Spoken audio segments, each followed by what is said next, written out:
जय हिंद दोस्तों, मैं रवि कुशवाहा भावना आईएएस के ऑनलाइन प्लेटफॉर्म में आपका बहुत बहुत स्वागत करता हूं। मुझे आपको बताते हुए बहुत खुशी हो रही है, बहुत अच्छा लग रहा है कि अभी हमने पिछले ही दिनों 100 सब्सक्राइबर कंप्लीट किए हैं। ये सब आप लोगों के प्यार की बदौलत ही है। और अगर आपको हमारा प्रयास अच्छा लगता है तो आप हमें कमेंट करके बता सकते हैं, और हमारे चैनल को सब्सक्राइब करिए और लाइक करिए और कमेंट करिए, ताकि मैं आगे और अपने आप को इम्प्रूव कर सकूँ और आपको बेहतर से बेहतर कंटेंट दे पाऊँ। आइए हम आगे देखते हैं।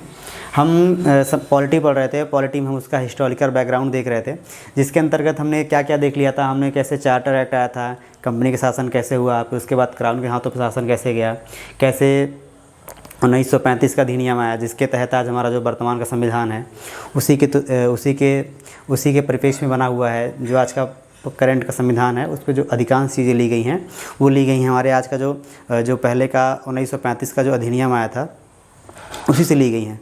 उसी कड़ी में हम आगे बढ़ते हुए आज हम देखते हैं संविधान का निर्माण कैसे हुआ। हम जब आगे जाते हैं तो हम देखते हैं कि संविधान सभा की मांग कहाँ से उठी, पहली बार ये मांग किसने की थी।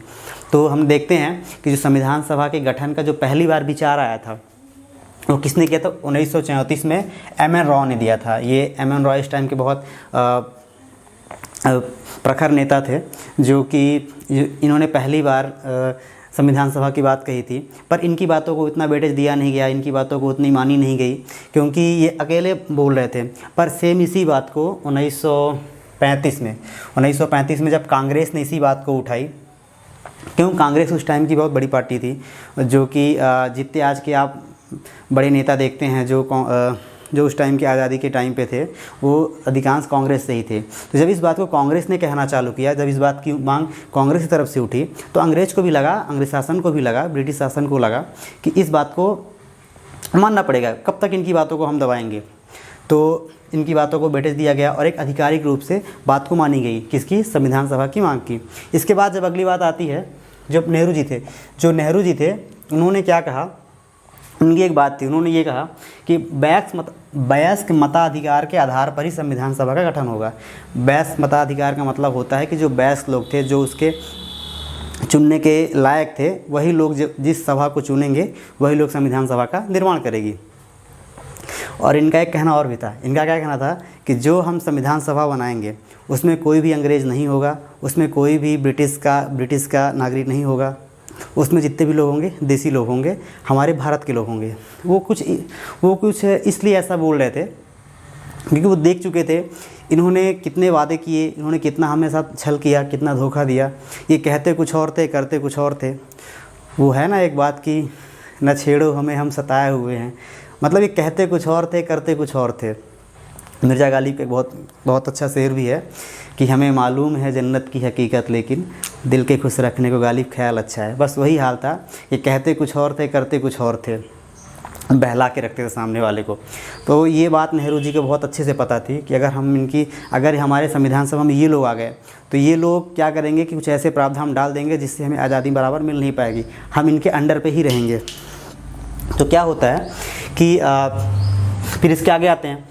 जब कांग्रेस ने बातों को तेज़ी से उठाया और वयस्क मताधिकार की बात नेहरू जी ने कह दी, तो फिर अंग्रेज़ को लगा कि यार इनकी बात तो माननी ही पड़ेगी। तो फिर क्या होता है, अगस्त के महीने में एक प्रस्ताव पास होता है 1940 में, जिसमें क्या होता है कि अंग्रेज़ी हुकूमत द्वारा इनकी बातों को मान ली जाती है। इनकी बातों को, एम.एन. रॉय की बातों को, कांग्रेस की बातों को, यहाँ तक इनकी बातों को मान ली जाती है। फिर आगे क्या होता है, जब ये संविधान सभा की मांग हो गई, इसके बाद जो अगली बात हुई है, अब बारी आई संविधान सभा के गठन की कि हम इसे गठन कैसे करें, हम इसमें क्या क्या चीज़ करेंगे।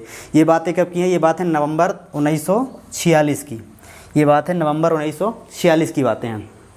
इसमें देखिए क्या होता है, इसमें जो कुल सदस्य थे, जो टोटल इसके मेंबर थे, वो थे 389 थे। कितने थे, 389। इसमें से जो ब्रिटिश भारत के थे, जहाँ जहाँ ब्रिटिश रूल कर रही थी, जहाँ जहाँ ब्रिटिश सरकार का अधिग्रहण था, जो डायरेक्ट उनके कंट्रोल में था, तो वहाँ से कितने लोग आने थे, ब्रिटिश भारत से लोग आने थे 296।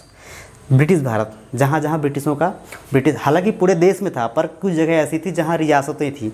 तो रियासतों से कितने लोग आने थे, जो देसी रियासत थी वहाँ से कितने 93 मेंबर चुन के आने थे, और जो ब्रिटिश भारत था उससे 296 लोग आने थे।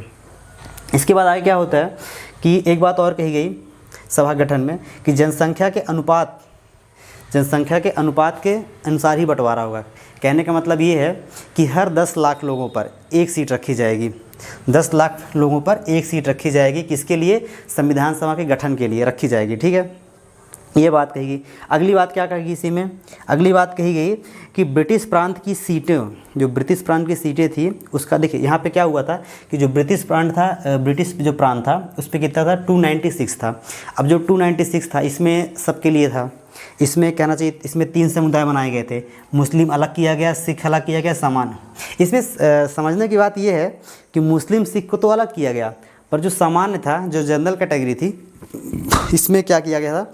हिंदू इसी के अंदर ही आया था। इस सारे इन दोनों को छोड़कर, मुस्लिम और सिख को छोड़कर, चाहे वो सिख नेता हो, चाहे वो पारसी नेता हो, चाहे जो भी हो, इसके अलावा जितने भी थे हिंदू थे वो सब सामान्य में आ रहे थे।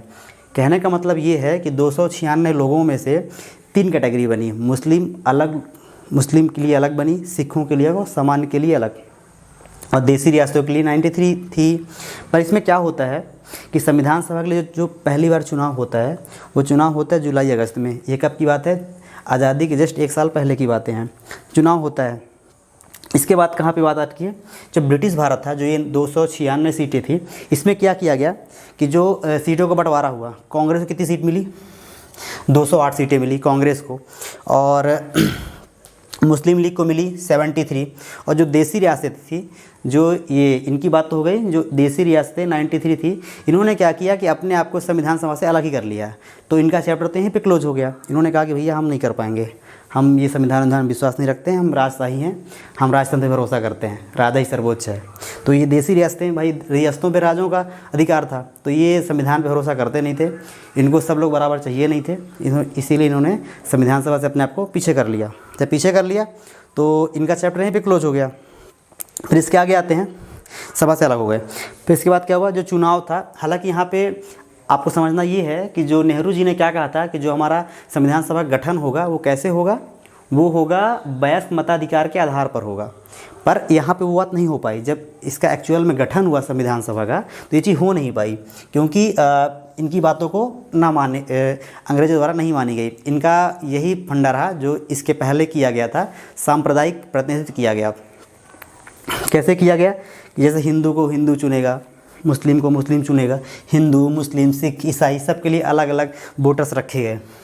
और बैस वाले में क्या हो रहा था कि एक जो वोट देने के लिए, वो मतलब वोट देने के लिए जिसका वो एज हो चुका है वो सभी को दे सकता है वोट। पर यहाँ पे ऐसा नहीं कहा गया। नेहरू जी की बात तो थी ऐसी, पर इन्होंने उस बात को ठुकरा दिया और सांप्रदायिक प्रतिनिधित्व कर दिया। यहाँ पे एक चीज़ आपको देखने लायक ये चीज़ है, अगर आप ध्यान से देखेंगे कि यहाँ पे हिंदू को अलग रखा गया है और एसटी और एससी, अनुसूचित जाति और अनुसूचित जनजाति, इन दोनों को अलग रखा गया है। एससी और एसटी दोनों को अलग रखा गया है। ये बात जब मैंने पढ़ी तो मुझे थोड़ा समझ में आई नहीं, क्योंकि हिंदू के अंदर ही तो ये सब आते हैं। पर खैर, हिंदू को अलग किया गया। ये उस टाइम का भारत था जहाँ हिंदू के अंदर, हिंदू धर्म के अंदर एसटी और एससी को गिना नहीं जाता था। पर ठीक है, था तो गलत। और महिलाएं, इन सब के लिए अलग अलग चुनाव रखे गए, इन सब के लिए अलग अलग प्रतिनिधित्व किया गया। और फाइनली हमारा संविधान का जो गठन हुआ, वो संविधान सभा का जो गठन हुआ वो हो गया। कौन कौन कितने लोग कहाँ से आने थे, संविधान सभा की मांग हो गई, संविधान सभा गठन हो गया, और फाइनली हम संविधान सभा के लिए पहुँचे। संविधान सभा बनाने के लिए गठन हो गया और फिर आगे चीज़ें बढ़ी। तो यहाँ पे आज हम इतना ही देखेंगे, इसके आगे की चीज़ें हम अगली वीडियो में देखेंगे। और हमारे साथ बने रहिए। बहुत बहुत धन्यवाद, और हमारे चैनल को आप सब्सक्राइब जरूर करिएगा। चलिए, धन्यवाद, बहुत बहुत धन्यवाद आपका।